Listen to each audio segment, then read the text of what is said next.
ایک فقیر تھا، اس کا مزاج یہ تھا کہ جو بھی اس کے ڈیرے پہ آتا اس کو کھلاتا اور اس کی خدمت کرتا، اور یہ فقیر کا مزاج ہوتا ہے۔ بابا بلے شاہ نے کہا تھا نا، اٹ کھڑکے دکڑ وجے تتا ہووے چلا، آن فقیر کھا کھا جاون راضی ہووے بلا۔ تو یہ فقیر کا مزاج ہوتا ہے کہ لوگ اس کی چوکھٹ پہ آئیں اور وہ لوگوں کو جو ہے وہ کھلائے، ان کی ضروریات کو پورا کرے۔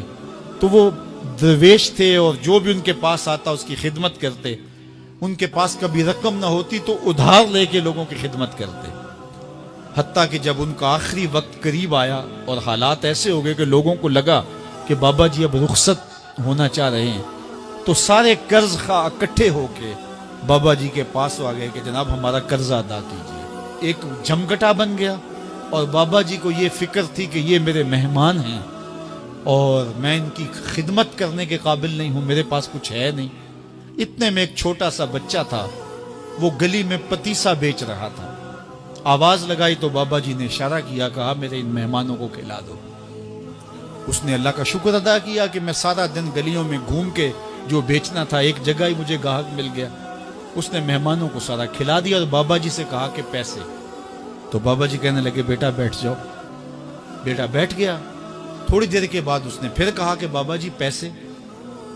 تو بابا جی نے کہا یہ سارے پیسے لینے والے بیٹھے، جب ان کو دوں گا تو آپ کو بھی دے دوں گا، آپ بھی بیٹھ جائے گا۔ تو وہ یتیم بچہ تھا، اس کی بیوہ ماں نے اس کو تھوڑا سا پتیسا تیار کر کے دیا تھا، وہ روزانہ صبح دیتی تھی، وہ بیچ کے آتا تھا، اس سے گھر کا چولہا جلتا تھا۔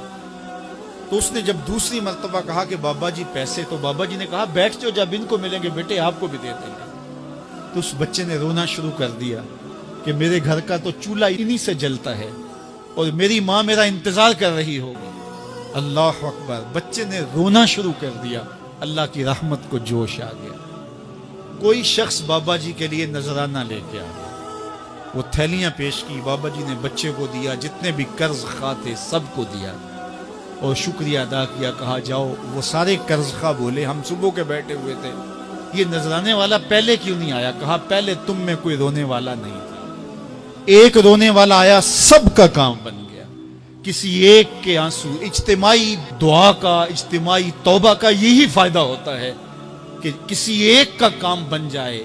یہ تجارت میں اصول ہے کہ جب کوئی کسی کو آپ سودا دے نا تو اس میں کوئی خراب چیزیں چلی جائیں تو یا تو وہ سارا قبول کرے یا سارا رد کر دے۔ تو اللہ جب قبول کرتا ہے اجتماعی طور پہ پھر ساروں کو قبول کر لیتا ہے۔ تو اس لیے آج کی بابرکت شب نور میں میری مائیں، بہنیں، بیٹیاں بھی تشریف فرما ہیں، بچے بوڑھے جوان بھی تشریف فرما ہیں۔ تو کسی ایک کے آنسو اللہ کو قبول ہو گئے، کسی ایک کی زبان سے نکلا ہوا جملہ اس کی بارگاہ میں قبول ہو گیا، تو میرے جیسے گناہگاروں کا بھی کام بن جائے گا۔